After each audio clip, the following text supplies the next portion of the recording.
యవన బిడ్డలను దేవుని మందిరానికి నడిపించడానికి ప్రయత్నం చేయాలి. కన్న తండ్రులు యవ్వన బిడ్డలను దేవుని మందిరానికి తీసుకొచ్చేటట్లు ప్రయత్నం చేయాలి. తప్పకుండా దేవుని మందిరానికి వారిని వెంబడి తీసుకొని రావాలి. ఆమేన్, హల్లెలూయా. ఈరోజు మన అంశం ఏంటంటే, యవనస్తులు తప్పక తొట్టిల్లుదురు. ఆమేన్, హల్లెలూయా. యవ్వనస్తులు తప్పక తొట్టిల్లుదురు. తొట్టిల్లుదురు అంటే పడిపోతారు, చెడిపోతారు, తిరుగుతారు, తాగుతారు, ఇష్టానుసారమైన లైఫ్ను వాళ్ళు కోరుకుంటారు. వాళ్ళ అడుగులు జారిపడతాయి కదా, వారి పాదములు తొట్టిల్లుతాయి. యవనస్తులు చాలామంది సజీవుడైనటువంటి దేవుని యొక్క సముఖమునకు రాలేక వారి ఇష్టానుసారమైనటువంటి జీవితాన్ని జీవించే అటువంటి విధానంలో చాలామంది ఉన్నారు. ఈరోజు యవనస్తులకు నేను ఇస్తున్నటువంటి సందేశం, నేను కాదు, సజీవుడైన దేవుడిస్తున్నటువంటి సందేశం. దేవునికి స్తోత్రం కలుగును గాక. యవనస్తులు తప్పకుండా తొట్టిల్లుతారు. యేసు ప్రభువు కూడా కోరుకున్నది ఎవరిని? యవనస్తులనే కోరుకున్నాడు కదా. చెప్పండి, ఏం కోరుకున్నాడు? యవన కాలమందు నా కాడి మోయిట మీకు సులువు అన్నాడు. హల్లెలూయా. యవ్వన కాలమందు దేవుని కాడిని మోయాలి. కాడి అంటే ఏంటి? వాక్యం. కాడి అంటే ఏంటిది?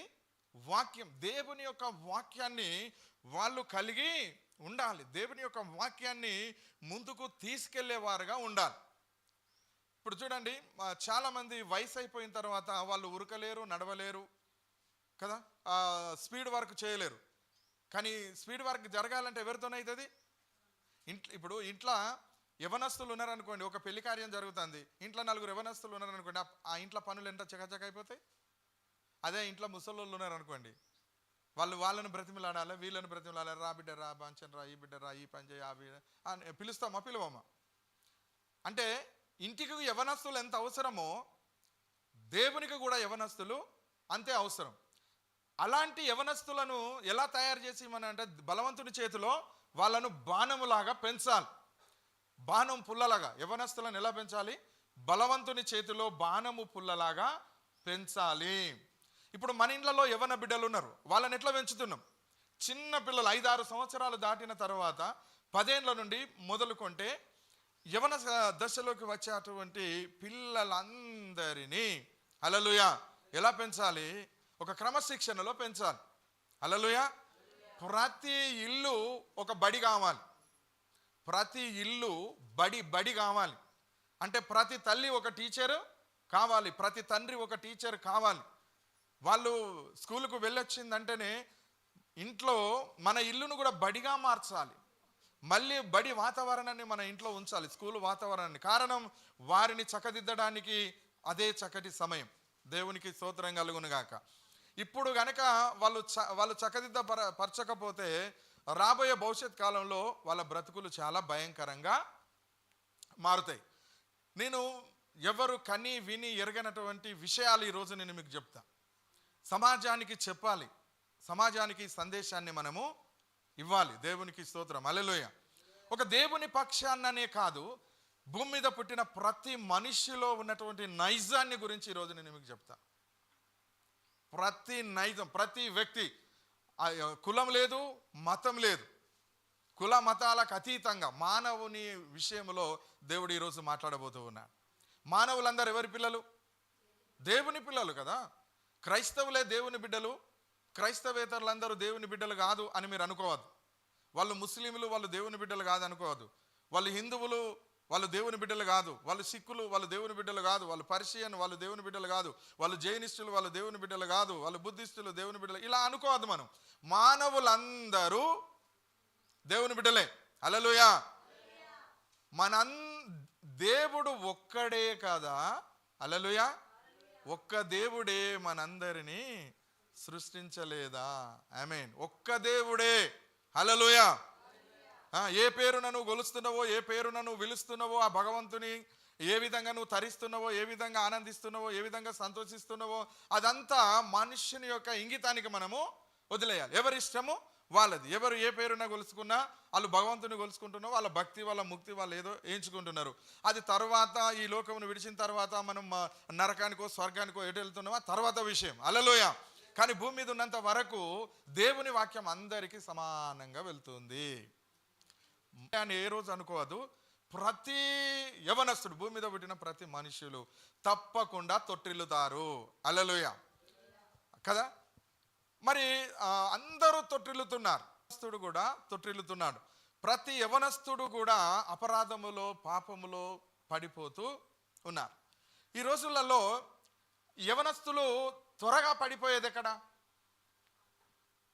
ఎందులో పడిపోతారు? యవనస్తులు తొందరగా పడిపోయే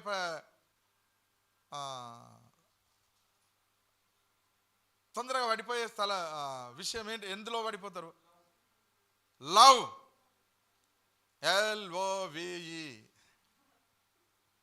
లవ్లో. వీళ్ళు లవ్ చేయడానికి వీళ్ళకు బాగా లఘు ఉంటుంది. వీళ్ళకు లఘు బాగుంటుంది లవ్ చేయడానికి. అయితే ప్రేమ మంచిదా చెడ్డదా చెప్పండి, మనం మాట్లాడుకుందాం. వింటున్న మీ అందరూ కూడా మనసు పెట్టి కొంచెం జాగ్రత్తగా వినండి. ప్రతి ఇంటిలో యవనస్తులు ఉన్నారు, ప్రతి ఇంటిలో ఈ విషయం ఉన్నది. ప్రతి ఇంటింటికి ఈ మధ్యలో ఎవరు అంటున్నారు ఇంటింటికి మట్టిపోయా అంటే, కాదు, ఇంటింటికి ఈ మధ్య గ్యాస్ పోయి అంటున్నారు. ఇంటింటికి మట్టిపోయా అనేది పాతది, ఇప్పుడు ఇంటింటికి గ్యాస్ పోయి. ఈ మట్టిపోయి అనేది కొంచెం పోతుంది, ఎందుకంటే నాగరికంలోకి వచ్చినాం కదా, అనాగరికంలో నుండి. సరే, ప్రేమ మంచిదా చెడ్డదా చెప్పాలి. నేను యవనస్తులను అడుగుతున్నా, యవనస్తులారా ప్రేమ మంచిదా చెడ్డదా? గట్టిగా చెప్పండి. మంచిదే. హల్లెలూయా. జర వయసు అయిపోయిన వాళ్ళని అడుగుదాము, ప్రేమ మంచిదా చెడ్డదా? ఒక రకం వాళ్ళు చెప్పారు, అంటే యవనస్తులు చెప్పే తీరు చెప్పారు. ఇప్పుడు కొంచెం వయసు అయిపోయిన వారు చెప్పండి, అమ్మ ప్రేమ మంచిదా చెడ్డదా? చెడ్డది. అయ్యా నువ్వు చెప్పు, మంచిదా చెడ్డదా? నీ మనసులో మంచిదా చెడ్డా? నతానియేలు చెప్పు నువ్వు. ప్రేమ నానా రకాలు, నానా రకాల ప్రేమలు ఉన్నాయి. ఇక్కడ జరుగుతున్నది తొట్టిల్లేది తల్లి ప్రేమలనా తండ్రి ప్రేమలనా? కాదు కదా, అమ్మాయి ప్రేమ. ఓకే, ప్రేమ గుడ్డిదన్నారు కొంతమంది, ప్రేమ మంచిదన్నారు కొంతమంది, ప్రేమ మంచిదన్నారు కొంతమంది, ప్రేమ చెడ్డ. యవనస్తుడు చెడ్డదని చెప్తున్నాడు అంటే కొద్దిగా ఆలోచించాలి. జర వయసు అయిపోయిన వాళ్ళు చెప్తున్నారు ప్రేమ చెడ్డది మంచిది కాదు అని. సరే, ప్రేమ చూడండి, నేను ఒక విషయం చెప్తాను, మీరు అర్థం చేసుకోండి. ఒక మంచి ఇంటిలో కత్తి ఉన్నది, కత్తి మంచిదా చెడ్డదా? మంచిదా చెడ్డదా అంటున్నా నేను.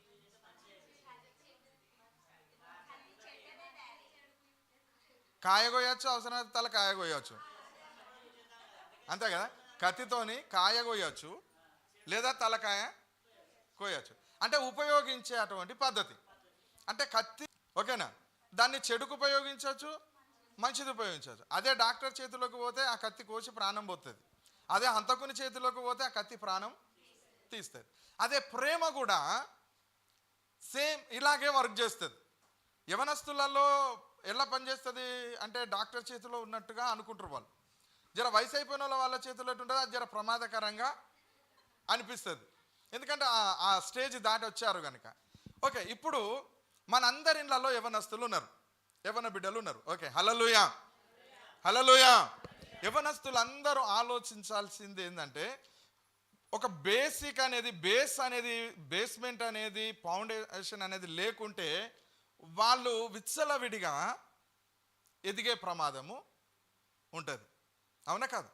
రైట్. ప్రేమ, నేను చెప్తున్నా, ప్రేమ మంచిది, కానీ దానిని ఏ విధంగా అమ్మాయి అబ్బాయి ఉపయోగిస్తున్నారనేదే ఇక్కడ విషయం కదా. ఏ విధంగా ఉపయోగిస్తున్నారు? ప్రేమను పాపానికి ఉపయోగించవచ్చు, ప్రేమను పుణ్యానికి ఉపయోగించవచ్చు, ప్రేమను ఒక విలువకు ఉపయోగించవచ్చు, ప్రేమను విలువ తక్కువ కూడా ఉపయోగించవచ్చు. ఈ రోజులలో ఏ ప్రేమ ఎక్కువగా ముందు నడుస్తున్నదంటే యవనస్తుల మధ్య. హల్లెలూయా, హల్లెలూయా. మధ్య ఉండే ప్రేమలు ఏ విధంగా దారి తీస్తున్నాయి అనంటే మరణానికి దారి తీస్తున్నాయి, మరణానికి దారి తీస్తున్నాయి. ఓకే, ఒక పరస్త్రీ ఒక పరపురుషుని మధ్య ఉండే అటువంటి ప్రేమ అది ఎలాంటి దానికి దారి తీస్తుంది అంటే పతనానికి, ప్రమాదానికి దారి తీస్తుంది. ఈ విషయాలు యవనస్తులైన బిడ్డలు చాలా గుర్తుపెట్టుకోవాలి. దేవునికి స్తోత్రం కలుగును గాక. హల్లెలూయా. అందుకే దేవుడు ఏమంటాడు, యవనస్తులు దేని చేత తమ నడతను శుద్ధి చేసుకుందరు? వాక్యము ద్వారా తమ నడతను శుద్ధి చేసుకుంటారు. శుద్ధీకరించారు అంటే అశుద్ధిగా మారిపోయింది కదా, అశుద్ధి అయిన దాన్ని శుద్ధీకరించుకోవాలంటే మళ్ళీ వాక్యము ద్వారా మాత్రమే పవిత్రపరచబడతారు, వాక్యము ద్వారానే వాళ్ళు పరిశుద్ధపరచబడతారు. దేవునికి స్తోత్రం కలుగును గాక. హల్లెలూయా, హల్లెలూయా. అయితే ఇక్కడ నన్ను నిన్న ఒక సన్నివేశం బాగా కదిలించిందండి, ఒక సన్నివేశం బాగా కదిలించింది. ఇప్పుడు అమ్మాయి అబ్బాయిలు ప్రేమించుకుంటున్నారు, ప్రేమని ఇచ్చిపుచ్చుకుంటున్నారు, ప్రేమించుకుంటున్నారు. కొందరు స్నేహించుకుంటున్నారు, కొందరు ప్రేమించుకుంటున్నారు. అంటే స్నేహితులు, దోస్తులు అది అని అనుకుంటున్నారు. కొంతమంది ప్రేమకు దానిని మార్చుకుంటూ ఉన్నారు. ఈరోజు నేను అంటున్నా, ప్రేమిస్తే ప్రాణం తీస్తారా, ప్రేమిస్తే ప్రాణం పోస్తారా? చెప్పాలి. ప్రేమ ప్రాణాన్ని తీస్తుందా, ప్రాణాన్ని పోస్తుందా?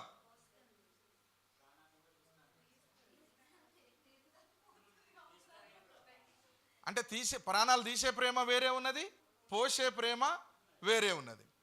ఓకే, ప్రేమ ఒక మాట ఉంటే ప్రేమ త్యాగాన్ని కోరుకుంటుందట.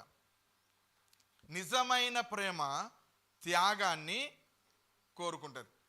నిజంగా ప్రేమించే వాళ్ళు ఈ రోజులలో లేరు, నిజంగా ప్రేమించే వాళ్ళు లేరు. డంబమైన ప్రేమలు ఉన్నాయి, అబద్ధ ప్రేమలు ఉన్నాయి, మోసకరమైన ప్రేమలున్నాయి, అపవిత్రమైన ప్రేమలున్నాయి, స్వార్థముతో కూడిన ప్రేమలున్నాయి.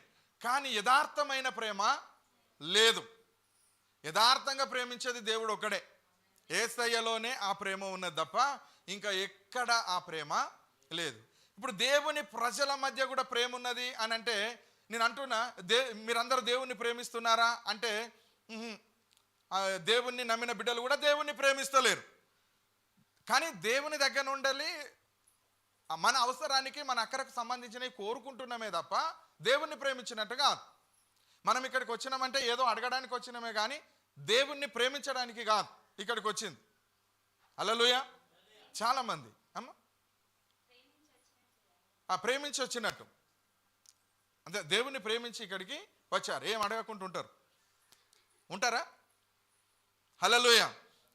ఒక విషయం చెప్తున్నా, ప్రేమ త్యాగం. నిజంగా ప్రేమించే వ్యక్తి అయితే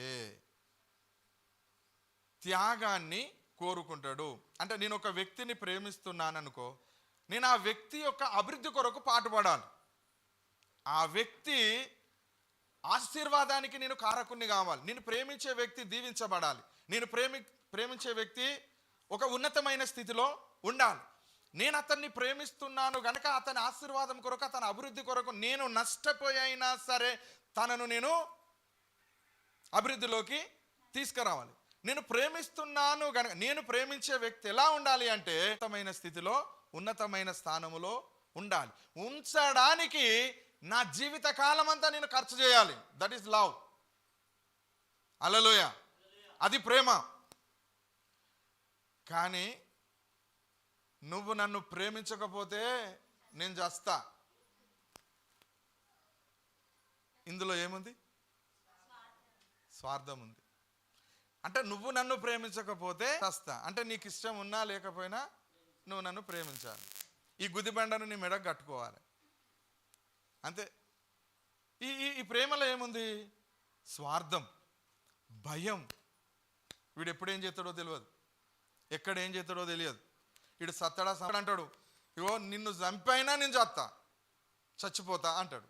నిన్ను చంపుతా నేను చచ్చిపోతా. అట్లా చచ్చిన వాళ్ళు ఉన్నారా లేరా? ఉన్నారు. ప్రేమించకపోతే ఆ అమ్మాయి మీద యాసిడ్ పోసి చంపిన వాళ్ళు ఉన్నారా లేదా? ఉన్నారు. ప్రేమిస్తానని తీసుకొని వెళ్ళి మానభంగం చేసి చంపిన వాళ్ళు ఉన్నారా లేరా? ఇవన్నీ మన కట్టినట్టుగా ప్రపంచంలో దేవుడు మనందరికీ చూపెడుతూ ఉన్నాడు. హల్లెలూయా. ఇప్పుడు నిజానికి నిజమైన ప్రేమ అనేది మనకి ఈ రోజులలో కనిపిస్తుంది. సచ్చేది ప్రేమ కాదండి, బ్రతికించేది ప్రేమ. హల్లెలూయా. అవునా కదా? నేను చచ్చిపోతూ కూడా నిన్ను బ్రతికించాలి. అది ఇప్పుడు యేసయ్యలో ఆ ప్రేమను మనం చూస్తామా లేదా? దేవుడు ఏం చేసిండు? తన ఒక్కగానొక కుమారుడైన క్రీస్తును ఈ లోకానికి మనలను ప్రేమించి ఆయనను బలిగా అర్పించేసింది. అదండి ప్రేమ అంటే. నిజమైన ప్రేమ క్రీస్తులో దొరుకుతుంది. వెతికితే ప్రేమ ఎక్కడ దొరుకుతుంది? ఎక్కడ దొరుకుతుంది ప్రేమ? హల్లెలూయా. యేసయ్యలో మాత్రమే ఆ ప్రేమ దొరుకుతుంది. నేను ఒక అమ్మాయి అబ్బాయి ప్రేమించుకున్నారట. నేను ఒక హృదయం నా హృదయంలో బాధ కలిగింది. నేను ఆ వ్యక్తిని పరామర్శించడానికి నిన్న వెళ్ళి అడిగిన, ఇట్లా చేసినావంటే చెప్తలేడు. సో వేరేటోళ్ళని అడిగితే ఏమని చెప్పిండంటే, వీడెవరినో ప్రేమించిండట, ఆ అమ్మాయి పెళ్ళి అయిందట, అందుకే వీడు మందు తాగిండట, వాడు హాస్పిటల్లో ఉన్నాడు. అర్థమైందా మీకు? ఇప్పుడు ఆ పోరిని నువ్వు ప్రేమించినావు, ఆ పోరి నిన్ను ప్రేమించింది అనుకో. ఆ పోరికి ఇష్టం లేదు, పెళ్లి చేసుకుంటుంది. నువ్వు విడిచిపెట్టాలి కదా ప్రేమ అంటే. అదే నాకు కావాలనుకుంటే స్వార్థం అది. ప్రేమించిన వ్యక్తి నువ్వెక్కడున్నా సుఖంగా ఉండాలి, నువ్వెక్కడున్నా సుఖంగా బ్రతకాలి. నువ్వు నా దగ్గర ఉంటే నిన్ను సుఖంగా చూసుకునే వ్యక్తిని, బట్ నా దగ్గర కాకుండా నువ్వు ఇంకో వ్యక్తి దగ్గరికి వెళ్తున్నావు కదా, అక్కడ కూడా నువ్వు సుఖంగా బ్రతకాలనే నేను కోరుకుంటా అనే దానిలో నిస్వార్థమైన లవ్ ఉన్నది, ప్రేమ ఉన్నది. అవునా కదా? కానీ నువ్వు నన్ను ప్రేమిస్తలేవు కనుక నువ్వు నన్ను విడిచిపెట్టి ఎవరోటోని పెళ్లి చేసుకుంటావు కనుక నేను చత్త చూడని విడిపోయి ఇంత గడ్డి మందు తాగిండట. ఏ మందు తాగిండు? గడ్డి మందు తాగిండు. మంచిగా థమ్సప్లో పోసుకొని ఆరాంగా తాగిండు. చచ్చిపోతాననే తాగిండు. ఇప్పుడు పోరికి పెళ్ళి మంచిగా తన భర్తతో తను సుఖంగా ఉండబట్టే. మరి వీడేం చేసిండు? ఇన్నేళ్ళు కష్టపడి కనిపించిన తల్లిదండ్రులకు దుఃఖం పెట్టే, కడుపు కాల్చే, లక్షలు ఖర్చు పెట్టించే, ఇప్పుడు చచ్చిపోవట్టే. ఇంకా పోతాడు, రెడీలో ఉన్నాడు, ఇక పోతాడు, ఇంకా చచ్చిపోతాడు, ఇక తీసుకొస్తారు. కన్ఫర్మ్ చేసిరు డాక్టర్, ఈయన బ్రతకాడు. మెల్లమెల్లగా మీకు తెలుసా, గడ్డి మందు తాగిన వ్యక్తి సర్వసాధారణంగా బతకాడు. ఇంతంత తాగితేమో కానీ 1/2 లీటర్ తాగిండట. గడ్డికి మీ అందరికీ తెలుసు, పొలాలకు గడ్డి మందు కొడతారు కదా. గడ్డి మందు కొట్టినాక ఎన్ని రోజుల్లో చచ్చిపోతారు? వెంటనే మాడిపోదు, 3 రోజులు పడుతుంది. ఇవాళ గడ్డి మందు కొడితే 3 days పడుతుంది. 3 daysకు దాని మాడుపు కనిపిస్తూ ఉంటుంది. గడ్డి మందుకున్న లక్షణం అది.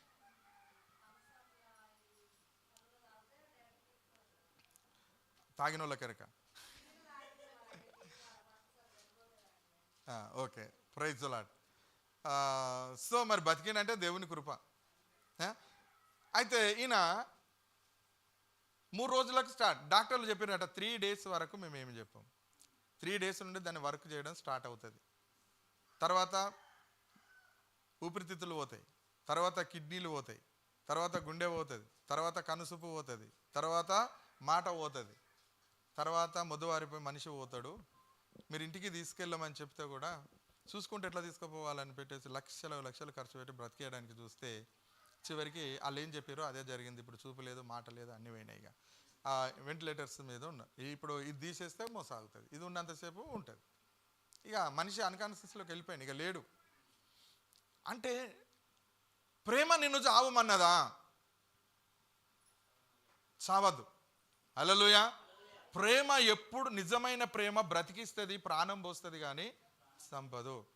యవ్వన బిడ్డలారా, మీ అందరికీ చెప్తున్నా, ఎవరైనా మిమ్మలను ప్రేమించకపోతే మీరు ప్రేమించిన వ్యక్తి ఒకవేళ మీకు దూరం అయిపోతే ఆ వ్యక్తి ఎక్కడున్నా సంతోషంగా ఉండాలని కోరుకోవడమే నిజమైన ప్రేమ. నువ్వు చల్లగా ఉండాలి, నువ్వు మంచిగా ఉండాలి అనేది ప్రేమ. నువ్వు నాకు దక్కలేదు, నీకు ఆనికి దక్కనియా, నేను దక్క అని అంటే అది చాలా భయంకరమైన రాక్షసమైన ప్రేమ. అలాంటి ప్రేమలు మానవునికి మంచిది కాదు. ఇలాంటి యొక్క సిక్కుల్లో చాలామంది పడుతున్నారు. నిజంగా ప్రేమించే వ్యక్తి ప్రాణం తీయడండి, ప్రాణం పోస్తాడు.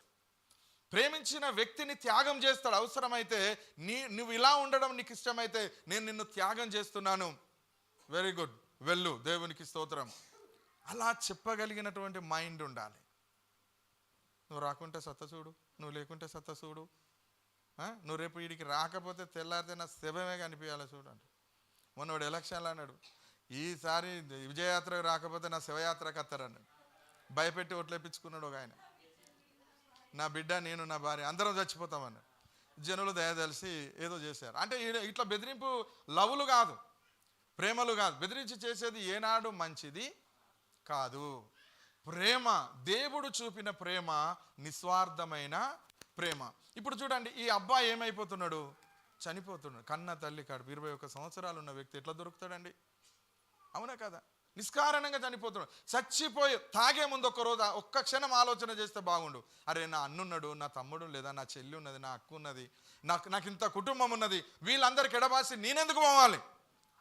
అదేమన్నా నా ఆయా, నా బాయా, నా తోడబిడ్డ, లేకపోతే నా కుటుంబంలో పుట్టిందా, నా కోసం బతికిందా, నా కొరకు జీవించిందా, నేను ఆమె కొరకు ఎందుకు చావాలి అని ఒక్క మాట అనుకుంటే, కడుపు కన్న తల్లి, 9 మాసాలు మోసి పెంచిన కన్న తల్లిని జ్ఞాపకం చేసుకుంటే బాగుండేది. అంటే ఇంతమంది ప్రేమ కంటే నీకు ఆ అమ్మాయి ప్రేమ ఎక్కువైంది. అంటే చచ్చిపోయే ప్రేమ ఎక్కువైంది కానీ బతికించే ప్రేమ, అరే చచ్చిపోతున్నా నీకు లక్షలు పెట్టి సావని తెలిసి, బతకవని తెలిసినా నీకు లక్షలు పోసి ఖర్చు పెట్టి నిన్ను బతికించుకోవాలని చూస్తున్నారు.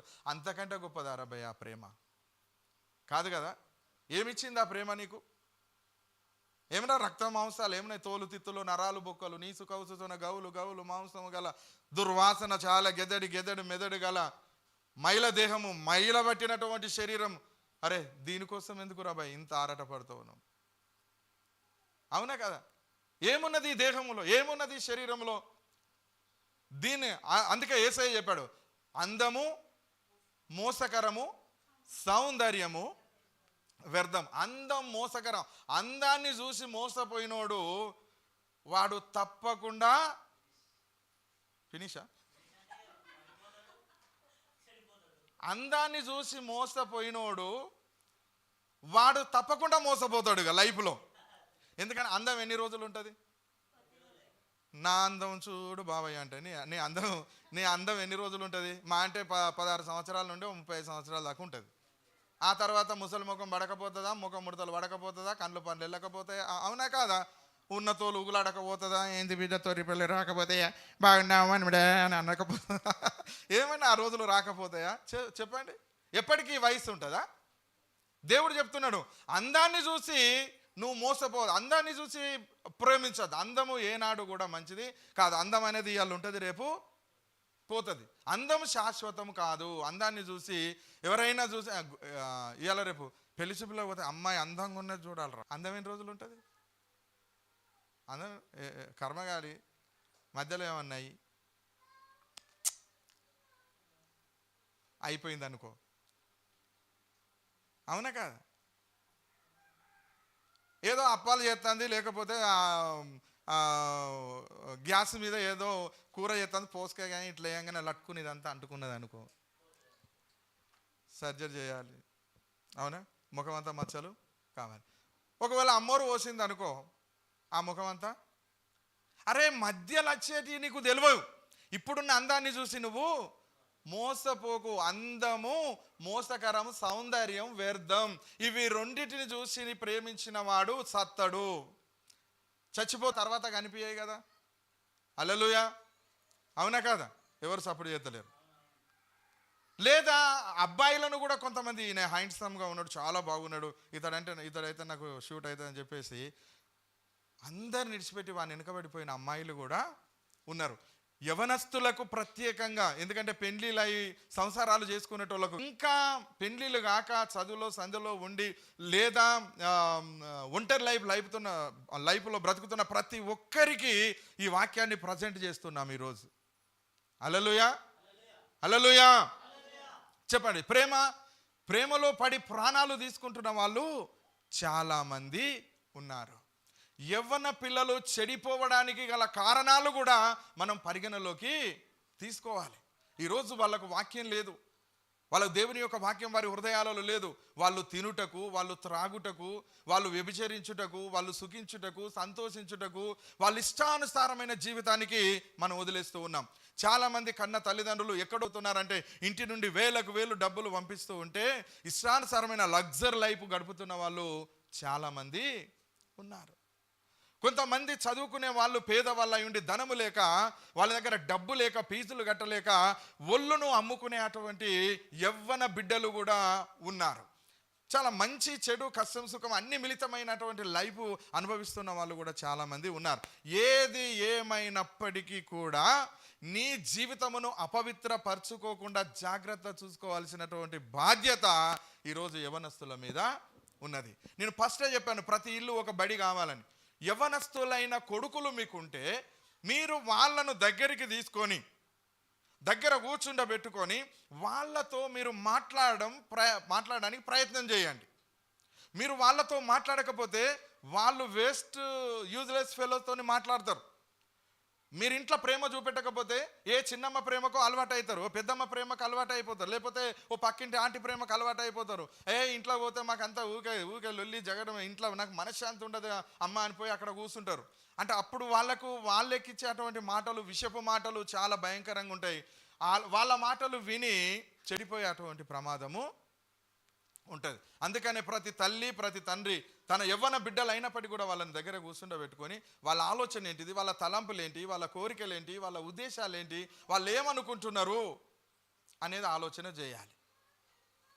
అలా చెయ్యకపోతే వాళ్ళు చెడిపోయేటువంటి ప్రమాదం ఉంటుంది. దేవునికి స్తోత్రం కలుగునుగాక. హల్లెలూయా, హల్లెలూయా. మా పాస్టరమ్మ ఈ జరిగిన ఇప్పుడు హాస్పిటల్లో ఉన్న బాబును సూచిస్తున్నది. ఇట్లా అయిపోతుంది, అట్లా అయిపోతుంది, ఒక్క కొడుకు అని ఈ ఒక్క కొడుకుని దగ్గర పెట్టుకొని ఏడుస్తుంది. ఒక్క కొడుకుని దగ్గర పెట్టుకొని, బిడ్డ ఎన్ని కష్టాలు పట్టి ఎన్ని మొక్కులు మొక్కుకొని ఇంత చదువుకుంటే ఇప్పుడు ఏమొచ్చింది, అట్టిగా నిష్కారణంగా చచ్చిపోవట అని ఏడుస్తుంటే అని చెప్తుంటే, అమ్మ నువ్వు ఎందుకు భయపడతాను, నేను అట్లా చేయని అంటున్నాడు. నువ్వెందుకు భయపడుతున్నావు, నేను అట్లా చేయను, నేను అట్లా చేసే వ్యక్తిని కాను అంటే తల్లికి ధైర్యాన్ని చెప్తుంది. అలా కూర్చుండి మాట్లాడకపోతే తన మనసులో ఏమున్నదో తెలియదు. అరే నా కొడుకు ఇప్పుడు నాకు ఒక మాట ఇచ్చిండు, నాకు ఒక అభయం ఇచ్చిండు అని ఒక ధైర్యము తల్లికి వస్తుంది. కొంతమంది పిల్లలను పట్టారు. ఈ మధ్యలో నేను కొన్ని విషయాలు మీకు చెప్పాలి. ఎందుకంటే చాలామంది ఇంట్లో యవ్వన కొడుకులు ఉంటారు, యవ్వన బిడ్డలు ఉంటారు. ఇంట్లో తల్లి తండ్రి వస్త్రధారణ గురించి మీకు ముఖ్యంగా చెప్పాలి. ఇది లోకమంతా చూడాలి. దేవునికి స్తోత్రం, హల్లెలూయా. లోకమంతా వినాలి. ప్రతి ఇంట్లో జరుగుతున్నది. నీ ఇంటిలో అంటే ప్రతి ఒక్క హృదయము బాల్యము నుండి, చెప్పండి, నరుని హృదయము బాల్యము నుండి చెడ్డది. బాల్యము నుండి అంటే చిన్నతనములో నుండే వాని హృదయము చెడ్డది. వాడు కొడుకే కానీ, వాడు అల్లుడే కానీ, అది బిడ్డే కానీ, అది కోడలే కానీ, అలా ఎవరైనా కానీ వాడు మనిషి అన్నప్పుడు వాని హృదయము చెడ్డది అనేది ప్రతి తల్లి, ప్రతి తండ్రి తన మనసులో ఉంచుకోవాలి. ఇంట్లో వేషధారణ ఎలా ఉండాలి తల్లి అంటే, చూడండి, ఈరోజు తల్లి ఇంట్లో యవనస్తులైనా 4 కొడుకులు ఉంటారు, 2 కొడుకులు ఉంటారు అనుకోండి, లేదా ఇంట్లో అల్లుడు ఉంటాడు, లేకపోతే మరి ఎవరో ఉంటారు. ఇప్పుడు ఈమె ఏం చేస్తుంది, తల్లి ఆమె వేసే వస్త్రధారణ సగం హాఫ్ సారీస్ లాగా, అంటే అర్ధనగ్నంగా ఇంట్లో కొంతమంది తల్లులు ఉంటూ ఉన్నారు. ఈరోజు మనం చూస్తున్నాం మీడియాలో. ఒక్కొక్కరు చెప్పే టెస్ట్ మన్. ఇది ఎందుకు చెప్తున్నానంటే, ఒకడు మొన్న నేను సోషల్ మీడియాలో, ఇప్పుడు మీ చేతుల్లో సెల్ ఫోన్ ఉంటే కూడా మీరు ఆన్ చేసి వస్తుంది. ఒక తల్లి నా కొడుకును చంపితే 1,00,000 రూపాయలు ఇస్తా అంటున్నది. ఎంతమంది చూసిరు? వెరీ గుడ్, నువ్వు చూసిన రైట్. నా కొడుకును చంపేయి, 1,00,000 రూపాయలు ఇస్తా. ఎందుకంటే తల్లిని చేర్చాలని చూస్తున్నాడు వీడు. తల్లి చేర్చాలి, తల్లిని కోరుకుంటున్నాడు, అనుభవించాలని, ఆమెతో లైంగిక సంబంధం ఏర్పాటు చేసుకోవాలని. కన్న కొడుకే అండి తండ్రిని కొడుతున్నాడు, తల్లిని చెరపడుతూ ఉన్నాడు. చాలా భయంకరమైనటువంటి విషయాన్ని ఈరోజు మనము సోషల్ మీడియాలో చూస్తున్నాం. కళ్ళ ముందు జరుగుతున్న వాటిని చూసినా కూడా మనకు మనసున పెట్టుకోకపోతే మనంత దౌర్భాగ్యులు ఇంకెవరు ఉండరు. మరి నీ ఇంట్లో ఎదిగిన పిల్లలు ఉంటారు కదా, ఒక స్త్రీ కన్న తల్లే అనుకోండి, నాభి కింద సీర కట్టేసి వెనుక 2 ఇంచుల జాకెట్ తోడుకొని సెక్సీగా కనబడుతూ ఉంటే, అర్ధనగ్నంగా కనబడుతూ ఉంటే, కన్న కొడుకైనా సరే వాడు నిన్ను కామంతోనే చూస్తాడు. ఇది మీరు గుర్తుపెట్టుకోవాలి. ఒక తల్లి నాతో చెప్పిన మాట నేను చెప్తున్నాను. అయ్యా, నేను స్నానం చేసేయాలన్నా నా ఇంట్లో నాకు భయం అవుతుంది, నేను బట్ట కట్టుకోవాలన్నా నాకు భయం అవుతుంది, నేను ఏదైనా పని చేయాలన్న భయం అవుతుంది. ఎందుకంటే నా ఇంట్లో నా పిల్లలు నన్ను అదో రకంగా చూస్తున్నారు. నా పిల్లల చూపు నేను గమనించిన, వాళ్ళు కామతప్తమైన కోరికలతో చూస్తూ ఉన్నారు. ఒక కన్న తల్లినన్న ఆలోచన వాళ్ళకు లేదు. నేను ఒకవేళ నేను ఇంట్లోకి వెళ్ళి నేను స్నానం చేసి వస్త్రం కట్టుకుంటున్నాడు, వాడు తలుపు చేసుకొని డైరెక్ట్గా ఇంట్లోకి వచ్చేస్తున్నాడు. ఎందుకు ఇలా జరుగుతుంది? ప్రతి తల్లి ఆలోచించాలి ఈ విషయాలు. నువ్వు ఒక స్త్రీవి, ఏ పురుషుడైనా ఇప్పుడు చూడండి, మోహపు చూపుతో చూస్తేనే పాపము అన్నాడు. మోహపు చూపు చూస్తే పాపం. మోహపు చూపు ఎట్లా వస్తుంది? మరి మీరందరు ఇక్కడ నిండు వస్త్రములతో ఉన్నారు, ఇప్పుడు ఏ పాపం వస్తుంది? ఇక్కడ మోహపు చూపు ఎట్లా వస్తుంది? అర్ధనగ్నంగా ఉంటేనే కదా వస్తుంది. ఈరోజు వాళ్ళు చెడిపోవడానికి గల కారణం ఏంటి అంటే, సొసైటీలో ఇలాంటివి జరుగుతున్నాయి, సంఘములో ఇలాంటి సమాజంలో జరుగుతున్నాయి కనుక అవన్నిటినీ చూస్తూ ఉన్నారు. వాళ్ళ చేతిలో ఉన్నటువంటి ఆ యొక్క సెల్ ఫోన్, అందులో మంచి ఉంది చెడు ఉంది, మంచి కంటే ఎక్కువ చెడుకు ఆకర్షణకు గురై వాళ్ళు ఏం చేస్తున్నారు? తల్లి చెల్లి అనేది లేకుండా విచ్చలవిడి వ్యభిచారానికి ఎగబడుతూ ఉన్నారు. ఇంట్లోనే బలాత్కారాలు జరుగుతున్నాయి. కొంతమంది అయితే బయటికి చెప్పుకోలేక ఉరేసుకొని చచ్చిపోయిన చెల్లెళ్ళు ఉన్నారు, ఉరేసుకొని చచ్చిపోయిన తల్లులు ఉన్నారు, మందు తాగి చచ్చిపోయిన తల్లులు కూడా ఉన్నారు. ఈ బతుకు మాకద్దు అని చెప్పేసి. అంటే సమాజం ఇంతగా చెడిపోయింది. యవ్వన బిడ్డలు చెడిపోవడానికి గల కారణం, నీ ఇంటిలో అక్క కానీ చెల్లె కానీ ఎవరైతే స్త్రీలు ఉన్నారో, నీ ఇంట్లో పురుషులు ఉన్నప్పుడు నీ వేషధారణ నిండుగా పరిశుద్ధంగా పవిత్రంగా ఉండాలి. హల్లెలూయా. ఎదిగిన పిల్లలకైనా కన్నె పిల్లలకైనా కన్న తల్లులకైనా దేవుడు చెప్తున్న మాట ఇదే. నీ ఇంటిలో నీ వేషధారణే మంచిగుంటే నీ ఇల్లు పవిత్రంగా పరిశుద్ధంగా ఉంటుంది, నీ పిల్లలు పవిత్రమైన చూపుతో చూస్తూ ఉంటారు. లేకపోతే ఈ తల్లి చూడండి, ఒక తల్లి కన్న పిల్లలకు భయపడే రోజు వచ్చింది అంటే ఎంత నాశనకరమైనటువంటి పరిస్థితి ఇది. ఎప్పుడొస్తావో యేసయ్యా, ఇంకెప్పుడొస్తావో యేసయ్యా, నీ జాడ తెలియదాయే, నీ రాక తెలియదాయే, కనులార చూద్దామన్నా నా ఆశ తీరదాయే, ఎప్పుడొస్తావో యేసయ్యా, ఇంకెప్పుడొస్తావో యేసయ్యా. తండ్రిని కొడుకు చంపే కటికా రోజులాయే, తల్లిని కొడుకు చెరిచే పాపపు లోకమాయే, ఎప్పుడొస్తావో యేసయ్యా, ఇంకెప్పుడొస్తావో మెస్సయ్యా. హల్లెలూయా. భయంకరమైనటువంటి పాపములోకి వెళ్ళిపోతున్నారు. అందుకే అపొస్తలుడైన పౌలు తిమోతికి ఏం రాస్తాడు? యవ్వనుడా, నీ యవ్వన కాలమందు నీ యవ్వనేచ్ఛల నుండి పారిపో. యవ్వనేచ్ఛల నుండి పారిపోవాలి. యవ్వన కోరికలు కలుగుతూ ఉంటే వాటిని అణుచుకోవాలి. ఏమండి వాటిని అణుచుకోవాలి, వాటిని మనసులోకి రాకుండా చేసుకోవాలి. ఎప్పుడు చేసుకోగలుగుతారు? నీ యవ్వన బిడ్డలు ఇలాంటి సందేశాలు వినడానికి, దేవుని వాక్యం వినడానికి ఒక్కరోజు కూడా దేవుని మందిరంలో వాళ్ళు ఉండరు కదా. ఎవరు చెప్తారు? కన్న తల్లిగా నువ్వు చెప్పలేవు, కన్న తండ్రిగా నువ్వు చెప్పలేవు.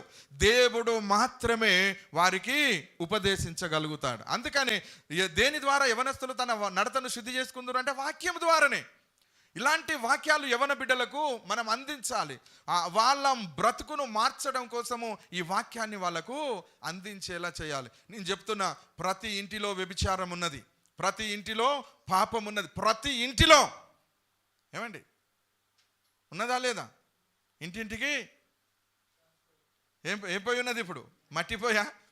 గ్యాస్ పొయ్యి ఉన్నది ఇప్పుడు. ఇంటింటికి గ్యాస్ పొయ్యే అనుకుందాం, ఇంటింటికి మట్టిపోయా. అంటే ఇంటింటికి గ్యాస్ పోయా, ఇంటింటికి మట్టిపోయా అన్నట్టు ప్రతి ఇంటిలో పాపం ఉన్నది. ఇది గుర్తుపెట్టుకోండి. మీకు తెలిసి జరగచ్చు, మీకు తెలియక జరగచ్చు, అది జరుగుతూ ఉంటుంది. అందుకనే మీరు ఒక దృష్టి వారి మీద పెట్టండి. యవనస్తుల మీద మీ దృష్టిని ఉంచండి, మీ పిల్లల మీద మీ దృష్టిని ఉంచండి. దేవునికి స్తోత్రం. హల్లెలూయా, హల్లెలూయా. అందుకే యవనస్తులు తప్పక తొట్టిల్లుతారు. వాళ్ళు చెడిపోయే ప్రమాదం ఉన్నదని దేవుడే చెప్తున్నాడు. వాళ్ళు పడిపోయే ప్రమాదం ఉన్నది, వాక్యమే చెప్తుంది.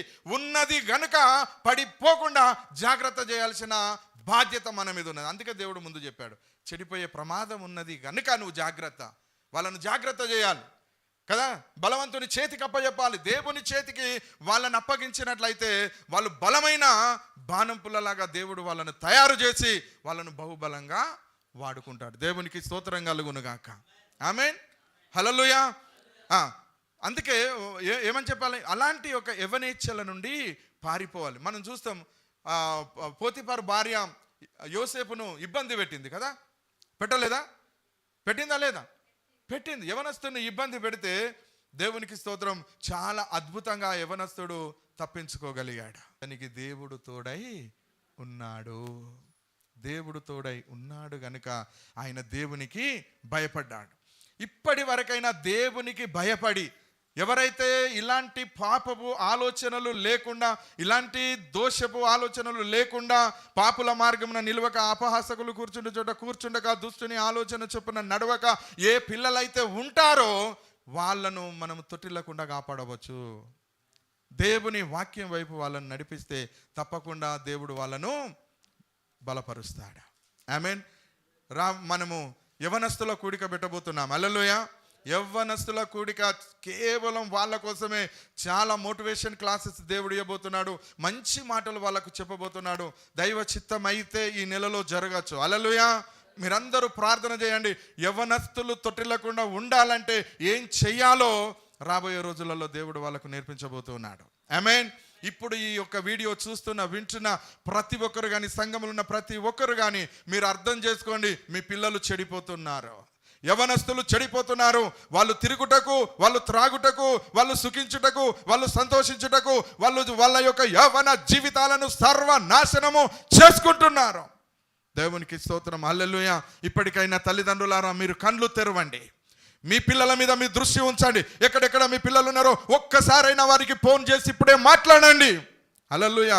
నా కుమారుడా ఎక్కడున్నావు, నా కుమారి ఎక్కడున్నావు, ఎలా ఉన్నావు? రోజుకొక్కసారి వాళ్ళు దూరాన్ని ఉంటే ఫోన్ చేసి మాట్లాడండి. ఒకవేళ వాళ్ళు నీకు సమీపంగా లేకపోతే కనీసం ఒక్కసారైనా వాళ్ళ దగ్గరికి వెళ్ళి వాళ్ళను పరామర్శించిరండి. తప్పకుండా దేవుడు సహాయం చేస్తాడు. అందరం లేచి నిలబడదాం. హల్లెలూయా. సర్వశక్తి కలిగిన దేవునికే మహిమ కలుగునుగాక. ఆమేన్. దేవుడు ఈరోజు ప్రియమైన దేవుని బిడ్డలారా, చెడిపోతున్న యవనస్తులందరినీ దేవుడు బాగు చేయాలని కోరుకుంటున్నాడు. యవ్వన కాలంలో పారిపోమని దేవుడు చెప్తూ ఉన్నాడు. యవ్వనేచ్ఛల నుండి నువ్వు పారిపోవాలి. పరిశుద్ధాత్మ దేవుడు నిన్ను తప్పించుటకు సిద్ధంగా ఉన్నాడు. దేవుని బిడ్డలారా, మరొకసారి చెప్తున్నా, ఇప్పుడే కాల్ చేసి మీ పిల్లలతో మాట్లాడండి. రోజుకొక్కసారైనా మీ బిడ్డలతో, మీ కొడుకులతో మాట్లాడండి. వాళ్ళు హాస్టల్లో ఉన్నా, వాళ్ళు కాలేజీలలో ఉన్నా, లేదా వాళ్ళు ఏదైనా దూర ప్రదేశంలో ఉన్నా, ఒక ఉద్యోగరీత్యా దూరంగా ఉన్నా, మాటికి ఫోను చేసి వారిని వారితో మాట్లాడండి. కుమారుడా, నువ్వు దేవుని బిడ్డవు, నువ్వు దేవుని కుమారుడవు, జాగ్రత్త, నువ్వున్న స్థలములో నువ్వు జాగ్రత్త, అపవాది పొంచి ఉన్నాడని వాళ్ళకు చెప్పండి. నాశనకరమైన మార్గములలో నడిపించడానికి అపవాది ఉన్నాడు బిడ్డ. దయతో జాగ్రత్త అని తల్లిగా తండ్రిగా నీ బాధ్యత. నీ పిల్లలను జ్ఞాపకం చేసుకో. ఇడిచిపెట్టిన నీ పిల్లలను ఒక్కసారి చేరది దగ్గరికి తీసుకో, లేదా నువ్వు ఒక్కసారి వెళ్ళి ఒక మంచి ఆహారం వారికి ఇచ్చి వారితో కాసేపు మాట్లాడి సంతోషించిరా. దేవునికి స్తోత్రం. నీ పిల్లలు అకాల మరణం చెందరు. నీ పిల్లలు ఉరిపోసుకొని చావరు. నీ పిల్లలు మందు దాగి పైసన్ తీసుకొని చావరు. నీ పిల్లలు కత్తులతో పొడుచుకొని చావరు. నీ పిల్లలను పరాయి స్త్రీలను పరాయి పురుషులను వారు ఏమాత్రము ప్రేమించరు. వాళ్ళకు నీ ప్రేమ దూరమైన రోజే వాళ్ళు ఇతర ప్రేమలను వెతుక్కుంటారు. తల్లిగా నీ ప్రేమ దూరం అయితే ఆ ప్రేమను ఏ స్త్రీలోనో వెతుక్కుంటారు. తండ్రిగా నీ ప్రేమ విఫలమైతే ఏ పురుషునిలోనో ఆ ప్రేమ వెతుక్కుంటారు. వాని సునాయాసంగా నిన్ను విడిచి వెళ్ళిపోవడానికి అది దోహదపడుతుంది బిడ్డ. చాలా జాగ్రత్త, దారితీస్తుంది దానికి. ఈరోజు యవ్వన బిడ్డలు మనం కలిగి ఉన్నాము గనుక, ఈరోజు యవనస్తులు తప్పక తొట్టిల్లుతారని మనల్ని తల్లిదండ్రులుగా హెచ్చరిస్తున్నాడు కనుక వారి మీద ఈ రోజు నుండి మన కనుదృష్టి పెట్టి వారి భవిష్యత్తును తీర్చిదిద్దడానికి మనము మన ఇంటి వారందరము దేవుని సముఖంలో నిలబడడానికి సిద్ధపడదాం. దేవునికి స్తోత్రం. ప్రార్థన చేద్దాం. అందరూ కన్నులు మూసుకున్నట్లయితే. హల్లెలూయా. స్తోత్రం. పరిశుద్ధాత్మ దేవా, కృపగల తండ్రి, నజరేయుడైన యేసయ్యా నీకు వందనాలు. తండ్రి, ఈరోజు మీరు మాట్లాడిన ప్రతి మాటను బట్టి నీకు మహిమ. ఎక్కడెక్కడనైతే ఈ ప్రజలు ఉన్నారో, ఎవరెవరైతే ఈ వాక్యం వింటున్నారో చూస్తున్నారో వారికి, సంఘంలో ఉన్న ప్రతి ఒక్కరికి నా తండ్రి ఈ వీడియో చేరేటట్లు మీరు సహాయం చేయండి అయ్యా. వారు దీనిని ఇష్టపడి తండ్రి ఇంకా ఇతరులకు ఈ వీడియోని షేర్ చేసి ఇతరులు కూడా బాగుపడేటట్లు నా తండ్రి వీరు దోహదపడుదురుగాక, సహాయం చేయుదురుగాక అని ప్రార్థన చేయుచున్నాను. తండ్రి అయిన దేవా, మా ఆత్మ, మా ప్రాణం, మా దేహం, మా శరీరం అంతా నీకు సమర్పణ చేస్తున్నాం. మా యవ్వన బిడ్డలను కూడా నీకు సమర్పణ చేస్తున్నాం. వారి మీద మీ కనుదృష్టి ఉంచి వాళ్ళు చెడిపోకుండా, వారు తొట్టిల్లకుండా, వారి అడుగులు జారి పడకుండా వారిని కాపాడమని, వారికి ఏ కీడు రాకుండా, అపవాది ప్రేమలో, అపవాది ఉచ్చులో, అపవాది ఉరిలో పడకుండా వారిని కాపాడమని యేసయ్య నామమున ప్రార్థించి వేడుకుంటున్నాను తండ్రి. ఆమేన్. ఆశీర్వాదం తీసుకుందాం. మన తండ్రి అయిన దేవుని ప్రేమయు, ప్రభువైన క్రీస్తు యేసు యొక్క కృపయు, పరిశుద్ధాత్మ దేవుని యొక్క అన్యోన్య సావాసమైన సన్నిధి ఇప్పుడు ఎల్లప్పుడూ ఇక్కడ కూడి ఉన్న మనందరికీ సదాకాలము ఈ వీడియో చూసి వింటున్న వారికి కూడా తోడై ఉండును గాక. ఆమేన్. ఆమేన్. ప్రైస్తులు అందరం ఒకసారి పరలోక ప్రార్థన చేద్దాం. పరలోకమందున్న మా తండ్రి, మీ నామం పరిశుద్ధపరచబడును గాక, మీ రాజ్యం వచ్చునుగాక, మీ చిత్తం పరలోకమందు నెరవేరుచున్నట్లు భూమి అందును నెరవేరునుగాక. మా అనుదిన ఆహారం నేడు మాకు దయచేయము. మా ఎడల అపరాధములు చేసిన వారిని మేము క్షమించిన ప్రకారం మా రుణ అపరాధములను క్షమించుము. మమ్మను శోధనలోకి తేక దుష్టుని నుండి మమ్మను తప్పించుము.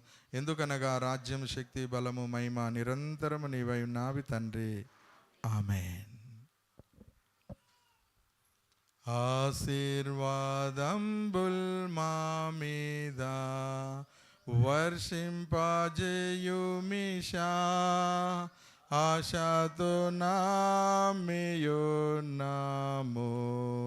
నీ సత్య వాగ్దాతము.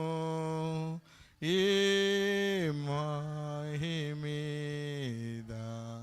కృమ్మారించు